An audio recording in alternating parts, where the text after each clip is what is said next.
My friends were annoyed with me and have been annoyed with me for years. And they were right. They were right, y'all. They were right to be annoyed. Um, Thankfully, I did not lose friendships because of the decisions that I have made over the past several years. However, I probably should have. I probably should have. I have made other videos on this channel talking about how I would watch the phone ring and I wouldn't answer. I would get a text come through and I'd see it and I'd leave it there unread for days, weeks. It's gone months before. Okay. I have been a really bad friend. And actually, I did a video earlier this week talking about how all of that was a protective mechanism against my energy. And this video is why that protection was in place. Not just because I was a listener and tended to hold space for everybody else. I didn't know how to make space for myself. That was real. But I think my business had allowed me to overcome that tendency because I had to take up space when I was marketing myself. I learned to take up space in college when I was like serving as advisor, counselor, all kind of different things. And then I had to do that in my business. And so I just built that muscle of taking up space. So it wasn't that I was a listener and didn't take up space and therefore had to hold space for everybody else and therefore needed to protect my energy. That was a part of it because I still am the listener in a lot of my friendships, but it wasn't the only thing. The business was it. that's that's the thing that took all of my energy, and that's where I realized that I had to be where that's where I learned the story that I had to protect my energy. Um, because if I didn't, I wouldn't be able to achieve whatever my goals were at the time. That was the story I told myself. I'm not saying the story was true. I'm not saying the story was true. It was literally just what I told myself. And building my business in this way cost me this that I didn't fully account for. It cost me something I didn't fully account for, which is the quality of my friendships. And it's not just a social life thing. It really is. And when I say social life, I mean like going out and being seen in places, and not just being seen in places, enjoying going to different places and learning new things and being in the world with people, human beings physically in the world. I think there is a sort of social aspect of having a social life, and then there is a friend aspect to having a social life. So you can do all these things by yourself and build friendships and friend groups from nothing, but you can also have a friend group that you do these things with, or friends, individual friends that you do these things with. And I think my lack of a social life was a lack of quality friendships and a lack of of a social life. So lack of peopling and lack of outsiding. Chelsea wasn't doing either of them. And the big reason why was this business. So I told myself that I didn't have energy for my friendships. And that was only half true. And it was half true because the story that I told myself was the business needs all of my energy at this time. And y'all, this was not conscious. I want to make that very clear. This was a subconscious decision. And I didn't really realize I was making it until I came to terms with the fact that, but Chelsea, you are living in deep cognitive dissonance. Because how can you say you want community and you want friendships and this is how you treat your friends? That's not gonna work. So until I realized what it was that I was like, these things don't match up. That's not aligned. You're doing this. The cognitive dissonance is real. That's when I realized I was doing this. Before, I didn't get it. And I was okay with excusing away the fact that I didn't answer people quickly, I didn't pick up the phone. I was okay with excusing those things away, not because I thought they were right or good things to do, not because I necessarily wanted to treat people that way, but because the business was an adequate excuse. Because I got to the end of the day and I didn't have anything left to give. And so I would get a text message, be on negative, right? I wasn't even at zero. I was beyond zero. My tank was way past E. I was broke down on the side of the road with no hope of getting started. If I was a car, you could turn that starter all you want, baby. We ain't going nowhere. And it's not even a matter of lack of gas. We just broke it down. So even if you brought me gas, gas would probably get me to zero. Okay. I didn't have it. And I didn't have it because I spent all of my entire day in my business, working on client stuff, working on my own marketing, launching clients' offers, writing copy and email sequences and masterclasses and challenges and bonuses and messaging and Facebook ads and creating project plans and connecting things in Excel backend for people and like building landing pages, designing sales pages, connecting tech, making sure platforms can talk to one another. Bruh, this was my day. Writing social media posts for myself and for other people in Canva for way too long. Side note, y'all, Canva and me have beef. For some reason, I end up spending way too long in Canva. It's gotten a little better these days, but baby, Canva and I have some serious problems, or used to have problems because now Claude Design is around. And even though you can't export directly from, sorry, this is a tangent. I'm aware. Even though you can't export directly from Claude Design to Canva because the export button does not work, for whatever reason, I don't know why Anthropic has an export button in the UI if it doesn't work. But I talked to Claude and we figured it out and we made a micro app for myself so that I could just like pull the HTML of the design, upload it into the app, and it will output the PNG that I can just upload straight to Canva, use magic layers, and edit however I want to edit. Because otherwise, it would have been a whole thing. I would have had to like download it as a PDF and then save each individual PDF slide as its own PNG and then upload it all to Canva. And depending on how many slides you have in one carousel or even in like a masterclass, miss me with that plan. The tedium of that work is insane. So this little micro app that I created in Claude is extremely helpful and I am very grateful for it. But and it has helped because Canva and I have had beef. And we no longer have as much beef because I have this intermediary step because the beef had everything to do with design. And I am not a designer, hence the beef. But we will we will maybe do another video about that. This is a friendship video and I've gone on a tangent. So bringing it back. I would spend so much time in Canva designing stuff. And this was like all of the things that I just listed is my regular day. And so I would be doing this from like 8, 9 in the morning until 6, 7, 9, 10 o'clock at night.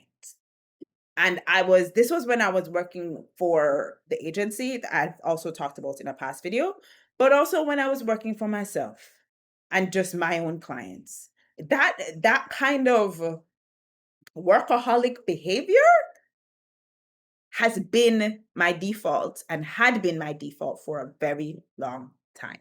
So when I get to the end of my day at 8, 9 o'clock at night, and I see a text that came through at 6, and I am in the negative, I actually literally do not have bandwidth, capacity, or energy to answer you. And I feel horrible about that. And I spiral about that. But you best believe the story I was telling myself was that this is what I was locked into. I was locked into this business dynamic because I needed the business to grow so that it could fund the dreams that I had. And once the business hit a certain revenue number, then I would be able to do all the things that I wanted to do, including go out, including host amazing parties and meetups for my friends. Like I would be able to do all the things, but I can't do anything now because I don't have the money that I need because the business is not there yet. And therefore, I have to work on the business. Hence, my workaholicness. And so that was the story that I felt locked into. And I want to be clear. I know now that I was completely handing over my power and my agency to this story that I made up in my head that was completely unnecessary. Because what do you mean that you have to work on your business to the exclusion of everything else in your life, baby girl? To the exclusion of everything else in your life. Thank the Lord that He blessed me with friends who did not cut me off. And I don't even want to say that, like, listen, my friends were patient and have been patient. Okay. And I'm getting better and I am sorry. I want to say I'm sorry. And as a matter of fact, actually, as I said, it's out of my mouth right now. Like, I need to directly go tell some people I'm sorry. I'll probably put that in my 75-day challenge because it wasn't okay. It wasn't okay how I was treating these people that I cared about. And I was definitely playing the victim. And I was definitely making my business the reason why I didn't prioritize its people who meant so much to me, who I said meant so much to me. That was not okay, boo boo. That was not okay. So it's been years of guilt, of delayed replies, of friends who teasing and joking and ramping with me said things that like were kind of it's true, but them a run joke, you know? And I am out here like, I know, I'm gonna be better. Chelsea didn't get better. Not until recently, anyway. And what happened and what changed is thank the Lord, actually. Thank Jesus, because I don't think I would have necessarily figured this out myself unless I had walked through it by what the Lord allowed to happen. Because in October 2024, after I had my whole epiphany around people pleasing, which again I've talked about on this channel, and I raised my prices, at that point, all of my done for you clients left. And done for you work was what was taking up the majority of my time and energy. And so once I didn't have those clients anymore, then it was like, okay, not only did I have to figure out what I could sell in the business, but I also had so much more time and energy on my hands than I had had in 9 years. Okay. This was 9 years of none of that creative energy and time and capacity and bandwidth turned towards myself and my life outside of my business. And finally, it felt like a dam. I remember actually in 2025, when I was realizing and feeling what was happening inside of me and how so much of my creative energy and my bandwidth was returning to me, I was like, it's like a dam that's been stopped up inside of me for 9 years and it's being unleashed. I had so many ideas like come rushing in. Worse, I was getting into Claude. Bruh. The amount of micro app ideas I came up with that I started building, side note, have not finished them. Because again, all of the ideas is just too many to handle at one time. But I just watched how my bandwidth and my creative energy and my capacity returned to me, and it felt like I had so much more available. And once I had all of that energy available, I was like, well, Chelsea, that's when the cognitive dissonance became real for me. But then I was like, how? How have you been allowing yourself to believe this story and live like this with the people you care about? Ma'am, we're going to change that. And I think I started to be a lot more deliberate in changing it with the outsiding piece first. But I think gradually, especially toward the end of 2025, I really started to change that in terms of responding to people. And this year, I've only gotten better at it. I talked about, I think in Monday's video. Today's Wednesday. Yes. Monday's video. I talked about the fact that like I had a text come through over the weekend and I responded in a couple days. That would not have been the case several months ago. It definitely wouldn't have been the case in 2024. Your girl would have left that for weeks. And my friends have told me how they've been low-key annoyed with me. And I'm gonna be honest with you, that sucks to hear. That sucks to hear now that I am a lot more cognizant of what I'm doing and how I don't actually want to go back to that place. Um I just feel, I feel sad, and I feel remorseful, and I feel regretful that I allowed that to happen and that I believed that story, which wasn't true. That's the thing. The story wasn't true.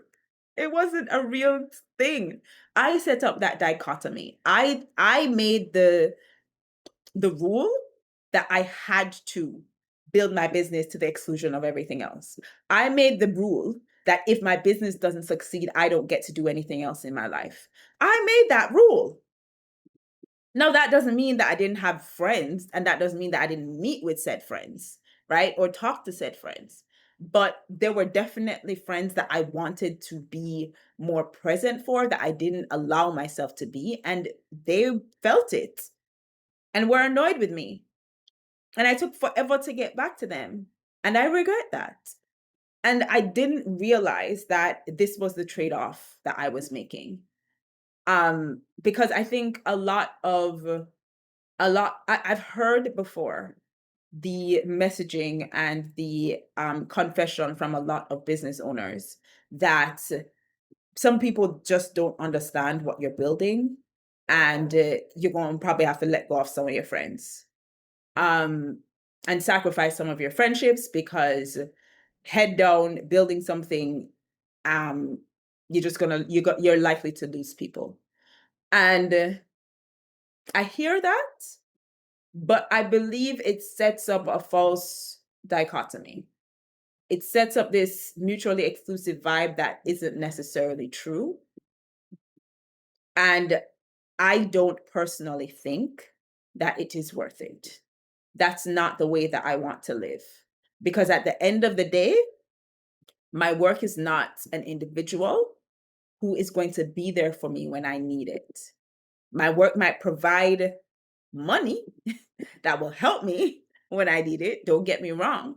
But it can very easily also become the reason why I need money, because hello, I work so hard, I lose all my friends, isolate myself, and then need therapy. And the business then gets to pay for the therapy that I really didn't need to have if I just hadn't built my business to the exclusion of everything else in my life.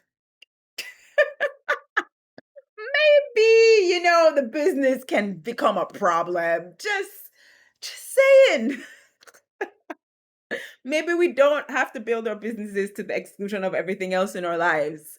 Maybe our businesses don't have to ruin our friendships, and they don't have to ruin the things that we care, the people that we care the most about, the relationships, the connection with these people. And I, yeah, I didn't want to choose my business over my people, but it's subconsciously what I did.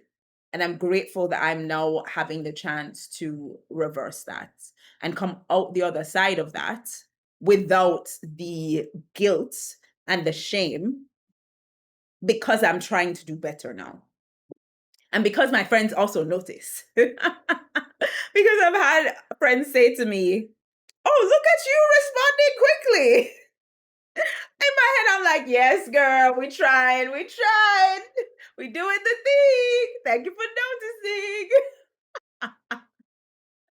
No, but for real though, for real, it feels good to know that I am doing better by the people who mean so much to me. That matters to me. And I want to live my life in a very connected and human way. I do not want to live my life in a way that is all about my work, especially when the work that I am doing is not, how do I say this? It's not that it's not impactful, and it's not that it's not meaningful, but it's not rocket science, and it's not social impact. It's not political impact. It's not that. So I value my work. I'm privileged to do this work, but I do not need to lose the relationships in my life for this work. Hence, why I am changing things. And I no longer subscribe to this false reality that I have to make this trade off. This is not something I have to do, and therefore I will no longer be doing it. And now I can actually dedicate time and energy to my friendships. And y'all, something really cool that I recently started doing actually, that I find, again, I think a lot of this is because I actually have the energy for it now, but I also find it really, really helpful. And I actually just reached for my phone a while ago because I was like, I don't know if it was the impulse in me to do this new mini habit, this new micro habit. But what I do is if someone sends me something, like the messages that have accumulated throughout the day, and they're never usually a lot. I think the most I got is like, well, a lot is a very loaded adjective. Because truthfully, a lot for me now um is not that much. But a lot for me a year and a half ago would have been like one. One message is one too many. But like I think I got maybe six, as many as six messages the other day. And they all didn't, to be fair to myself, they all didn't come through in one day. They came through over a couple of days. But I started doing this and I kind of like it and I think I'm going to keep it up. I started to, right before I go to bed, just look through my WhatsApp messages and see who sent me something and draft a message to them. I don't send it at that point because usually I'd be doing this at like 11, 12, 1, 2 o'clock in the morning or at night. So like, this is really late. So I'm not going to send someone a message at that point. And I don't like doing that anyway. So I just save it as a draft and it actually just in WhatsApp, it automatically gets saved as a draft. And then the next morning, when I open WhatsApp again, I just hit send on all of them. And I find breaking it up like that and batching my responses in that way is actually kind of helpful. I feel good about it. You know what makes me feel really good actually? When I wake up in the morning and I see all the messages waiting to be sent. That makes me so happy. I think I feel proud of myself because it's like I'm looking again at the evidence of the fact that I'm making an effort and I'm doing better and I'm getting better and I'm watching myself follow through on my commitment to pour into my friendships in real time. And that is meaningful to me. And I think I can be really proud of myself for that. So just a quick tip if y'all want to try it. If y'all are like me and you're working on growing your friendships, feel free to steal that. But yeah, y'all, I subconsciously chose my business. I didn't thankfully lose any friends because of it. Shout out to my friends, y'all are the best. But I did lose quality of friendship because of it. And now I'm in a position where because of the way my business is currently structured, I get to now pour into these people in the way that I have wanted to, but haven't allowed myself to. And I think I am grateful for that. That is a privilege. Not everybody has the people that they care about close to them. Some of them have left, some of them have died. I have the privilege of having so many of the people that I care about in my life on a regular basis. And so I now get to direct and spend my energy on these people, which I think is a worthwhile energy expenditure. I like that. I love being able to spend my energy on the people that care about me and whom I care about. And so yeah, my business kind of ruined my friendships, but now it's making space for them. And gradually figuring out how to continue to do that. And speaking of which, for those of you who didn't see it, I am really committing to this for the next 75 days, starting next week, Monday on June 15th.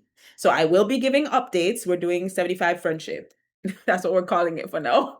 I might change the name, but right now we're doing 75 friendship. This is like 75 hard. Well, actually, more like 75 soft. Um, but it's for friends. All right. So I'm going to be spending the next 75 days intentionally pouring into my friendships. If y'all want to see how I'm going to be doing this, how the challenge breakdown will work, I'll drop the link to that video on the screen somewhere. And I will also put it in the description box below. And y'all can get in and join me if you'd like. I will be doing updates. Probably not. Well, maybe I'll do weekly. We'll see. I might do weekly or bi-weekly. We'll see. Like how I'm feeling about how I've been engaging with my friendships over that 75 days. And I'm very, very much looking forward to like what my friendships and relationships will look like and feel like after those 75 days, because the whole point for me is like a rewrite of my default in terms of my friends. This default is the default that I've had for 9 years. And now I am rewriting that default with 75 days of intentional effort towards my friendships. So I'm looking forward to seeing like what I will feel about my relationships after all of that. But yeah, y'all, I think it's going to be good. And I'm really, really grateful to have the opportunity to rewrite this default of mine because, and not having lost anyone, because I know I could have very easily have lost friends as a result of this, because it's not cool, not a good look. But yeah, I'd love to hear from y'all if you all have been in a situation where you have built something else and made a trade-off to invest in that thing over your friends and the relationships in your life. And if you were comfortable with that, like, did you realize it? Did you intentionally do it? Did you unintentionally do it? Like, how did that work for you? I'd be curious to hear your experience. So feel free to drop that in the comments below, or I will also put my Instagram and you can DM me over there if you would like. All right, y'all. Thank you so much for joining me for this video. I will see you in the next one. Take care.